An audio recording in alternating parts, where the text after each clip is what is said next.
I speak to quite a lot of like head of SEOs and you know, who's basically fighting to get resource, and they're finding it a lot harder to try and predict outcomes nowadays in order to get the buy-in, and everything. And the stages, it's like before you could say, well, based on past experience, we can do this, and likelihood is we're going to get this sort of impact.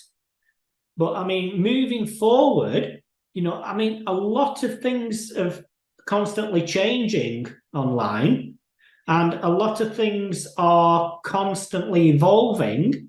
And even like with the mobile, things jumbling around all the time. I think trying to predict things to get buy-in from the CFO when they want to know is, okay, if I give you 50 grand, what impact's it going to generate? And all that side. So as far as sort of high-level SEO and getting buy-in and everything, how do you see that evolving moving forward? It's interesting because I agree, but what you're saying is actually very much in Google's best interest, right? The harder they are to predict, the better we make our websites, just trying to figure it out. But also there's an interesting aspect to the way you describe it that reminds me of the, what is it? The non-standard reward paradigm, like a slot machine. Like sometimes we do this and it works, jackpot. And then sometimes we do the exact same thing and it doesn't. And that's what keeps people addicted and trying.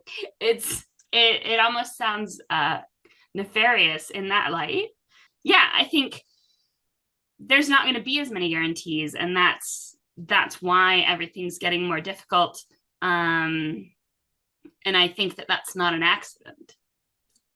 The game is getting harder, and the people complaining about it aren't, we can complain about it for a little while, but it's not going to get us to the top.